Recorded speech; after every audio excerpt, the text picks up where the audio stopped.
मेरा नाम है हरिया, मैं काम करता हूँ बहुत बढ़िया, खाता हूँ खाना और रोज गाता हूँ गाना। अरे यार, आज तो बहुत देर हो गई। इस खतरनाक जंगल को देखकर तो मेरे हाथ पैर ठंडे हो गए हैं। अगर मैं वक्त पर गांव नहीं पहुंचा तो मालिक बहुत नाराज हो जाएंगे। तभी हरिया को एक आवाज सुनाई देती है। सुनिए हरु जी।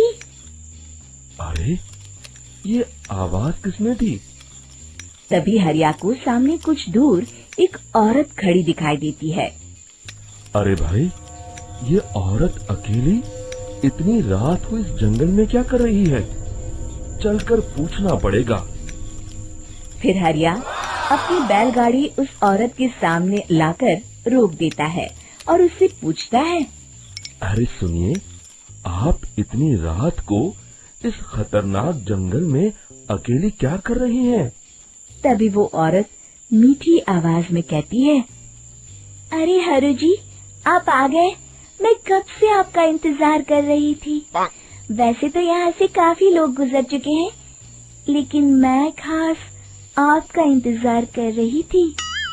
अच्छा, तुम सच कह रही हो? मुझे तो यकीन नहीं हो रहा है। वो क्या है ना, आज तक किसी ने मुझसे इतने प्यार से बात नहीं की। हाँ हरु जी, मैं सच कह रही हूँ। अब देर मत करिए और जल्दी से मुझे मेरे घर तक छोड़ दीजिए। हाँ, कौन सी बड़ी बात है, अभी छोड़ देता हूँ। आप मेरे पीछे बैलगाड़ी में बैठ जाइए और मुझे रास्ता बताते चलिए। फिर वो औरत हरिया की बैलगाड़ी में बैठ जाती है और हरिया बैलगाड़ी हाँकता हुआ आगे चल पड़ता है। फिर उस औरत के बताए हुए रास्ते पर चलते चलते हरिया बैलगाड़ी लेकर एक काली गुफा के आगे आकर रुक जाता है। हरिया उस औरत से पूछता है। देवी जी, आपका घर कहाँ है? यहाँ तो एक गुफा के अलावा और कुछ नहीं है। तभी अचानक वो औरत हवा में उड़ने लगती है। देखते ही देखते उसका सुंदर रूप एक डरावनी चुड़ैल में बदल जाता है और वो जोर जोर से हंसती है। अरे तू तो एक नंबर का बेवकूफ निकला। तू तो बड़ी आसानी से मेरी बातों में आ गया। अरे मर गया रे, ये तो एक चुड़ैल है। हे भगवान बचा ले, ये तो बड़ी डरावनी दिखाई दे रही है। और फिर अगले ही पल हरिया की बैलगाड़ी में रखा सारा सामान हवा में उड़ता हुआ उस काली गुफा के अंदर चला जाता है और वो चुड़ैल भी उस गुफा के अंदर जाकर कहीं गायब हो जाती है। हरिया ये नजारा देख बुरी तरह घबरा और परेशान हो जाता है। अरे, ये चुड़ैल तो मेरा सारा सामान लेकर गुफा में गायब हो गई। अब क्या होगा? अगर मैं गांव खाली हाथ गया तो मालिक मेरी अच्छी खबर लेंगे। मेरी इस बात का कोई यकीन भी नहीं करेगा। फिर आखिर वही हुआ। हरिया के मालिक चंपक सेठ को हरिया की किसी भी बात पर रत्ती भर भी यकीन नहीं हुआ।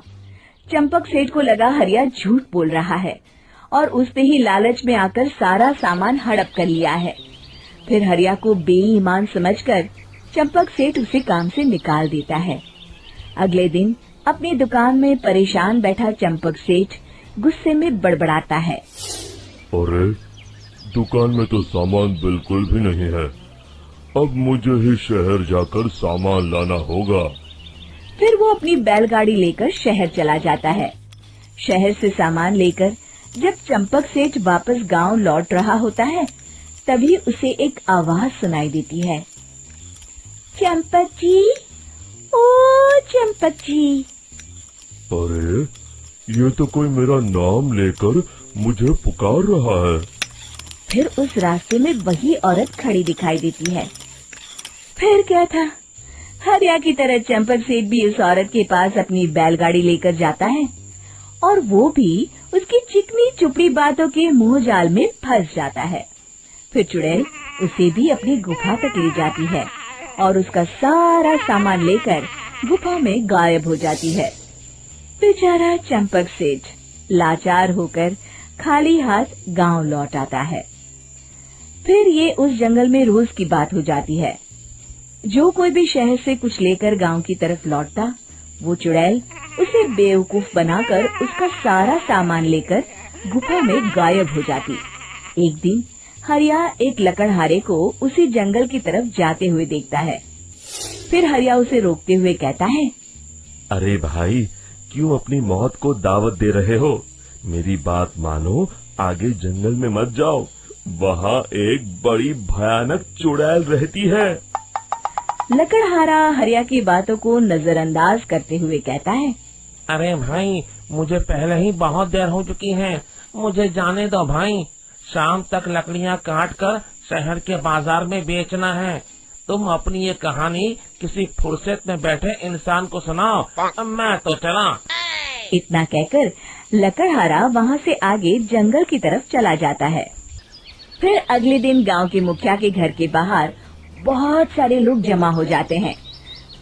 तभी हाथ में कुल्हाड़ी लिए खड़ा लकड़हारा कहता है, अरे मुखिया जी, अब आप ही हमें बचाइए उस जंगल वाली चुड़ैल से। हमारा सारा काम तो शहर से ही होता है। अरे मुखिया जी, उस चुड़ैल की वजह से तो मैं पूरी तरह बर्बाद हो गया हूँ। हम सबको मिलकर उस चुड़ैल का कोई इलाज करना पड़ेगा। तभी भीड़ में खड़ा वीरा कहता है, आप लोग चिंता मत करिए, कल से वो चुड़ैल किसी को नहीं लूट पाएगी। मेरे पास एक बहुत अच्छी तरकीब है। तभी चंपक सेठ उसका मजाक उड़ाते हुए कहता है, अरे तेरा नाम वीरा है तो क्या हुआ? तूने अभी उस चुड़ैल को देखा नहीं है? जाकर अपना काम कर, बड़ा आया।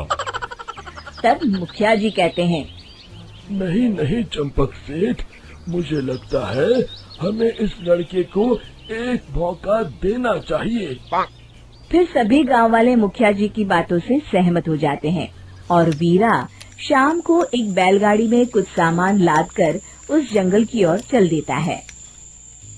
वीरा, ओ वीरा, कहाँ जा रहा है? तभी वीरा मुड़ के देखता है, वही चुड़ैल एक औरत के रूप में खड़ी है। अरे बहन जी, मैं आपको ही ढूंढ रहा था। देखिए, मैं आपके लिए क्या लाया हूँ। अरे वाह, तो खुद मेरे लिए इतना सामान लाया है। तू ही अकेला गांव में समझदार है। जरा देखो, मैं भी खोल के, बड़े भूख लगी है।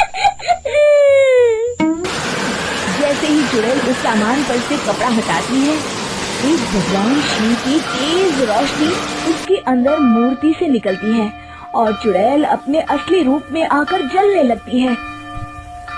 अरे मैं जल रही हूँ, बचाओ! बचाओ! ओम नमः शिवाय! मर गई मैं! देखते ही देखते वो चुड़ैल राख के साथ उड़ जाती है और सभी गांव वाले भी वहां आ जाते हैं। शिक्षा बुराई पे सदा अच्छाई की ही जीत होती है।